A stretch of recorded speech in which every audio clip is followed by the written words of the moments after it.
ಕೂತಿದ್ದಾಳೆ. ಎರಡು ಸತಿ ಹೇಳಿದ್ದೀನಿ. ಮತ್ತೆ ಸ್ಟಾಫ್ ಅಂತೆ, ಅವಳು ಸ್ಟಾಫ್ ಅಂತೆ, ನಾವು ಬಿಡ್ಬೇಕಂತೆ ಇವಳಿಗೆ. ಏನಾಗ ಕಾಮನ್ ಸೆನ್ಸ್ ಇಲ್ವಾ? ನಾವು ಹೋಗ್ತೀವಪ್ಪ ದರ್ಗಾಗೆ, ನಾವು ಚಪ್ಪಲ ಕೊಡುತ್ತೇವ. Her name is Roshni Mustafi, guys, and she is not supposed to go with footwear inside the temple. Sir, ನೀವೆಲ್ಲ ನಿಂತ್ಕೊಳ್ಬೇಕು. ಇಂಥವ್ರಿಗೆಲ್ಲ ಮಾಡಿದಕ್ಕೆ ನಾವು ಪ್ರೋತ್ಸಾಹ ಕೊಡೋದ್ರಿಂದನೇ ಇಂಥವ್ರು ನಮ್ಮ ಮೇಲೆ ಇರ್ತಾರೆ. ಹಿಂದುತ್ವ ಯಾವಾಗ ಹೋಗುತ್ತೆ? ಇಂಥವ್ರೆ ಪೈಸಾ ಬರೋದು, ಪೈಸಾ ಎಲ್ಲಿಂದ ಬರೋದು ಅದು ನೋಡ್ಕೋ. ನಿಮ್ ಜಾಬ್ ಐತಲ್ಲ, ಜಾಬ್ ಕರೆಕ್ಟ್ ಆಗಿ ಮಾಡ್ಕೋ, ಕಲ್ಚರ್ ಫಾಲೋ ಮಾಡು. Why should I do it?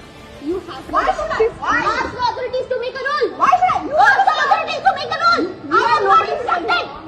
You are common sense. ಅವ್ರ ಮಂದಾಗ ಬಿಡ್ತಾರೆ ನಮ್ಗೆ. ನೋಡ್ರಿ, ಅವ್ರು ಒಬ್ಬಳೆ ಹೆಂಗ್ ಮಾಡ್ತಾ ಇದ್ದಾಳೆ, ಆರ್ಗ್ಯೂ ಮಾಡ್ತಾರೆ. ಪೈಸಾ ಬರೋದು, ಪೈಸಾ ಎಲ್ಲಿಂದ ಬರೋದು ಅದು ನೋಡ್ಕೋ. ನಿಮ್ ಜಾಬ್ ಐತಲ್ಲ, ಜಾಬ್ ಕರೆಕ್ಟ್ ಆಗಿ ಮಾಡ್ಕೋ, ಕಲ್ಚರ್ ಫಾಲೋ ಮಾಡು. Roshni Mustafi is her name. And she calls herself as a staff here. She's sitting with the footwear in the temple.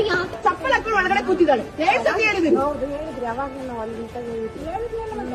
ಮತ್ತೆ ಅವಳು ಸ್ಟಾಫ್ ಅಂತೆ, ಅವಳು ಸ್ಟಾಫ್ ಅಂತೆ, ನಾವು ಬಿಡ್ಬೇಕಂತೆ ಇವಳಿಗೆ. ಏನಾಗ ಕಾಮನ್ ಸೆನ್ಸ್ ಇಲ್ವಾ? ನಾವು ಹೋಗ್ತೀವಪ್ಪ ದರ್ಗಾಗೆ, ನಾವು ಚಪ್ಪಲ ಕೊಡುತ್ತೇವ. Her name is Roshni Mustafi, guys, and she is not supposed to go with footwear inside the temple.